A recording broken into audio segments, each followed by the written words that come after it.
One विभाग नेमकं आमच्या सिंधुदुर्ग जिल्ह्यात असेल किंवा बाजूच्या जिल्ह्यात कोकणामध्ये असेल किंवा उर्वरित महाराष्ट्रामध्ये असेल नेमकं करतंय काय आमच्या समोर आता साहेब प्रश्न पडलेला आहे. अध्यक्ष महोदय, तुम्ही झाडं लावायला सांगताय, तिथे झाडं तोडतायत, त्याच्यावरती कोणाचं नियंत्रण नाही, त्याच्यावरती कोण लक्ष देत नाही. अहो, त्या झाडं तोडल्यामुळे ते जंगल रिकामी झाल्यामुळे ते जनावर आता खाली यायला लागलेत लोकवस्तींमध्ये.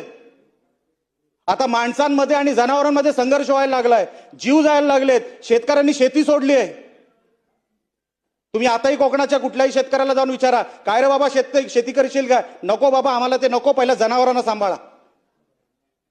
आम्ही डीएफओला विचारतो, अध्यक्ष महोदय, अहो डीएफओ साहेब, तुम्ही काय करणार आहात? ते जंगल तोडल्यामुळे ते सगळे जनावर खाली येत आहेत, काय उपाययोजना आहे तुमच्याकडे? अध्यक्ष महोदय, एकतर ते जे काही डीएफओ भरले गेलेत ते सगळे अमराठी आहेत. आमच्याकडे अध्यक्ष महोदय मालवणी बोलली जाते तळ कोकणामध्ये. आमचा मालवणी माणूस, ग्रामीण भागामध्ये राहणारा माणूस फोन करून त्या डीएफओला काय बोलणार आहे? साहेब, रेड्डी अय्यर आहेत तिकडे डीएफओ म्हणून.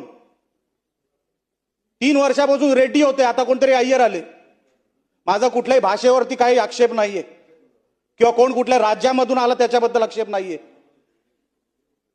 पण साहेब, आमचा इकडचा मालवणी माणूस जर त्याला तक्रार करायची असेल, गवरेडा घुसला आमच्या शेतात, ह्याच्याबद्दल जर तक्रार करायची असेल, ती भाषा कळणार आहे का त्या तिकडे डीएफओला?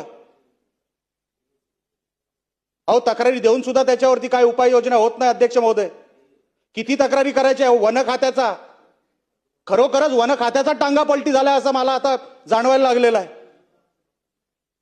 कोणाचं कोणावर नियंत्रण राहिलेलं नाही. अहो, साधे बांबू लागवड, मी मागच्या कुठल्या तरी अधिवेशनामध्ये पण बोललो, त्याचे कोंब खाल्ले जाते, काही होत नाही साहेब. अध्यक्ष महोदय, काही होत नाही. या वन विभागाकडे इन्फ्रास्ट्रक्चर नाही. आम्ही डीपीडीसीचे सदस्य आहोत अध्यक्ष महोदय. त्या डीपीडीसी मध्ये बसल्यानंतर फॉरेस्ट इन्फ्रास्ट्रक्चर ह्याची एक तरतूद आहे. आपण जंगलामध्ये कसलं फॉरेस्ट इन्फ्रास्ट्रक्चर उभं करतोय, कोणासाठी उभा करतोय ते ह्याचं कधीतरी आम्हाला कळव. लाखो रुपये फॉरेस्ट इन्फ्रास्ट्रक्चरच्या नावाखाली चाललेत आणि आपण इथे झाडं लावं सांगतोय. अहो, झाडं वाचवणार कधी आपण? ती जंगल रिकामी होत चाललेत, कोणतरी लाकूड तोडून घेऊन चाललेलं आहे. आपलं काही नियंत्रण नाही अध्यक्ष महोदय. ह्याच्यावरती सरकारने लक्ष द्यावं.